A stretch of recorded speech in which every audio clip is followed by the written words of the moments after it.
Hi, my name is William with Monterey County Free Libraries. I'm a longtime chicken owner, and today I'm going to be telling you a little bit about owning chickens. In recent years, many people have started to get interested in the possibility of owning a chicken or several chickens. A lot of people have seen how factory chickens are treated, essentially, and they want a different alternative. Taking care of your own chickens is relatively easy. It's one of the easier homestead animals. However, there are a few things you need to keep in mind before purchasing a chicken. Number one, how old is the chicken you're purchasing? Number two, how many are you purchasing?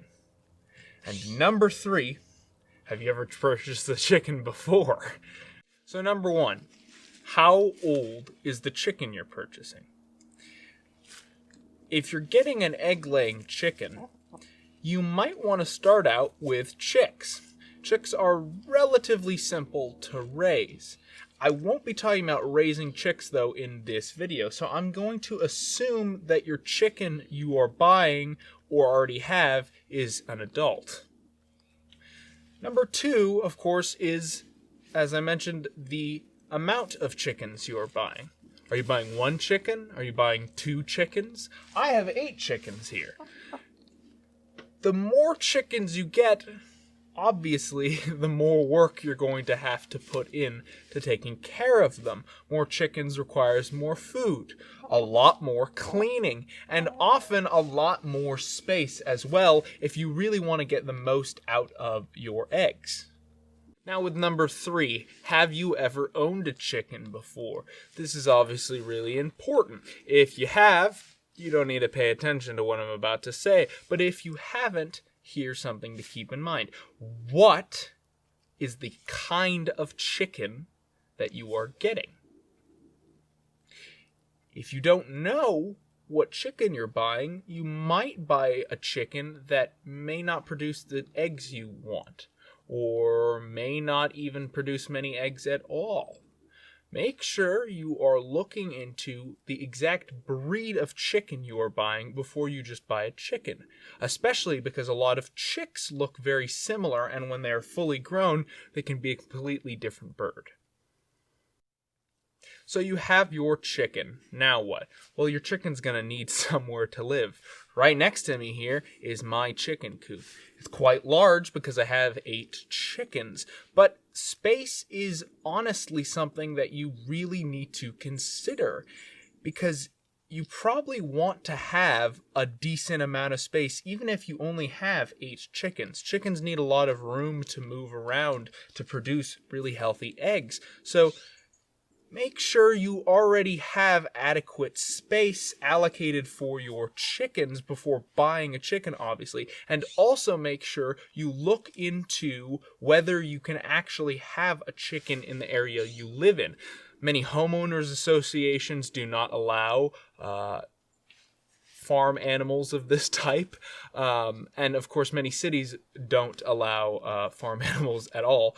So you really need to make sure that you're, first off, able to even have animals like this, and second off, have a space for them to live in. There are many, many, many different coops you can buy online or at the hardware store. This one I built myself with my family, but there are plenty of tutorials on building a chicken coop. I'm not going to talk really too much about that in this video, but if you really wanted to, you could definitely build your own coop if nothing you see in the stores interests you, or if you simply don't have the money to afford one. Many store-bought chicken coops are quite expensive, so you can honestly build your own. It's definitely a possibility. Now, you have a chicken, you have a coop, you're set, right? Well, Does your coop, or wherever you're keeping your chickens, have properly allocated spaces? You need an area for the chickens to walk around in, somewhere where they are going to drink water from, somewhere they are going to eat from, and of course, a roost for them to sleep in at night, somewhere enclosed, somewhere safe, and somewhere dark. Of course, also, you need to have some kind of place for them to lay eggs. This is often a difficult section of your coop to build when you are first starting out, because a lot of new chickens won't necessarily always lay in your space you have allocated. They might lay somewhere else, or they might not lay at all. So that will be a challenge, but you want to make sure that you have that space for your chickens. One tip I have for you when creating a space for your chickens to lay eggs is to actually put a golf ball or even a fake egg. You can find fake eggs at a lot of hay and feed stores or even online. But honestly, just a golf ball works. I've even seen people sometimes put tennis balls in there. If I was a chicken, I wouldn't be convinced that that's an egg, but, to each their own. But essentially, just having a space for your chicken to lay eggs in, and then also, like I said with that tip, convincing them that that's a space that they want to lay an egg in, of course. You're definitely going to want to feed your chickens every day with some kind of grain feed, or even possibly a wet feed. Depends, of course, as I mentioned before, on the chicken type you have.